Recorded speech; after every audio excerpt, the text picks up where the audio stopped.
Subscribe कीजिए UP ताज़ा news channel को और घंटी को दबा दीजिए ताकि सबसे पहले आप तक खबरें पहुंच जाएं।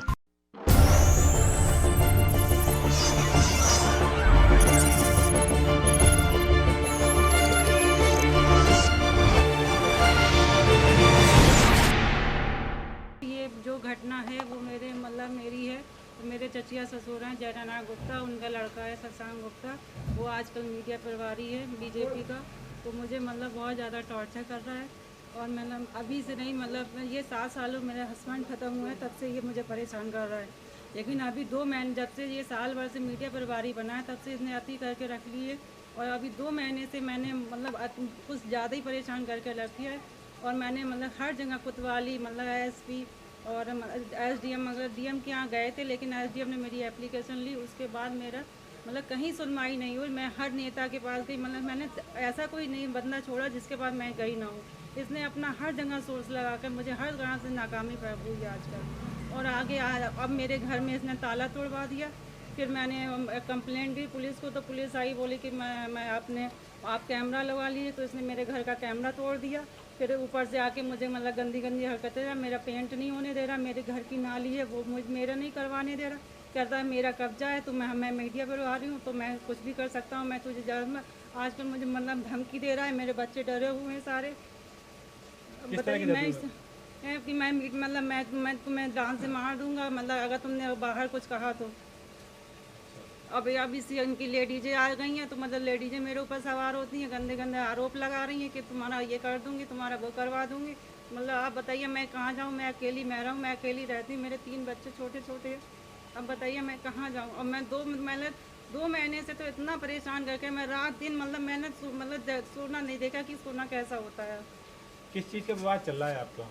कुछ नहीं है, विवाद प्रॉपर्टी का नहीं है, जबकि मुझे निकालना चाहते हैं। मैं ये सोच रहे हैं कि हम बीजेपी में आ गए तो मैं इसको निकाल के ही रहूँगा, क्योंकि हम एक ही घर में प्रॉपर्टी मेरे ससुर के नाम है, इसलिए ये ज़बरदस्ती कब्जा पापा ने इसको रहने के लिए दिया था। तो ये सोचा कि हस्बैंड को इसी ने ख़त्म करवाया है, उसको मूड का असर करवाया था। तो उसके मेरे पास कोई सबूत नहीं है, लेकिन मैंने सब जगह पता लगाया। तो उसके बाद मेरे हस्बैंड मेरे मूड से ख़त्म हुए थे कि इन्हें मूड का असर, जब उनसे पहली बार लड़ाई हुई थी तो उसने मूड का असर करवाया था। उसके बाद इसने मेरी भी सुपारी दी है, 2 साल पहले मेरी भी सुपारी दी थी। तो मेरी सब जगह लीक हो गई बात, तो इसलिए मैं बच गई। मेरे 1 महीना मेरे सब लगे रहे गुंडे। अब बताइए मैं कहाँ जाऊँ? मैं अकेली महिला हूँ। अब आपका कोई प्रॉपर्टी विवाद क्या कोर्ट में चल रहा है? नहीं, मेरा कोई प्रॉपर्टी विवाद नहीं। असल में एक्चुअली क्या था, मैं ऊपर नीचे नीचे रहते हैं, ऊपर हमारा पोर्शन है, तो इस पर कब्जा करा हुआ था। मैंने सोचा कि मैं किराए पे उठा दूंगी, तो प्लास्टर करा। मैं प्लास्टर कराने गई तो इसने मुझे मना कर दिया, तो मैंने स्टे लगा दिया। बस मेरा स्टे लगा हुआ है, वो भी मेरे फेवर में है। उसके बाद भी मुझे जो कोई काम नहीं कराने दे रहा उस पर।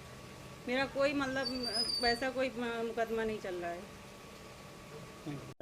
देखिए ये आरोप पूरी तरह से निराधार हैं। ये सिर्फ हम उसको और हमारी पार्टी भारतीय जनता पार्टी को बदनाम करने के लिए एक रची गढ़ी साजिश है।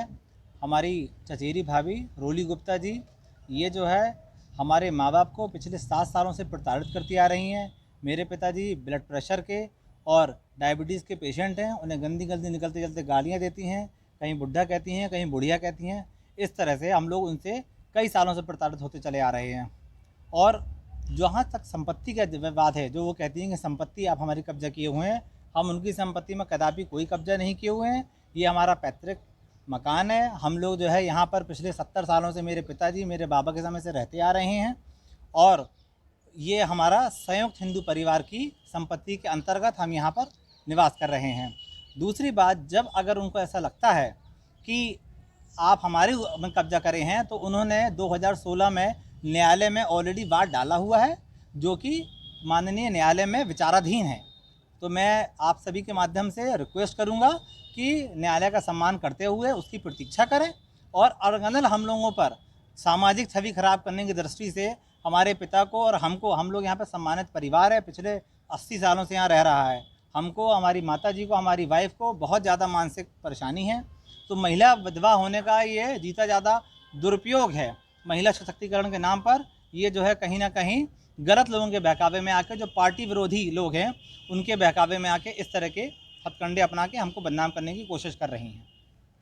क्या लग रहा है आपके विरोधी है जो वो षड्यंत्र करके इस तरीके का आरोप लगवा रहे हैं आप पर?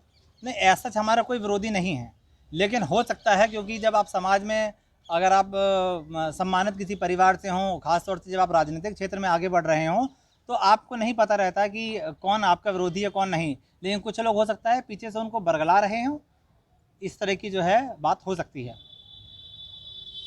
सब्सक्राइब कीजिए यूपी ताजा न्यूज चैनल को और घंटी को दबा दीजिए ताकि सबसे पहले आप तक खबरें पहुंच जाएं।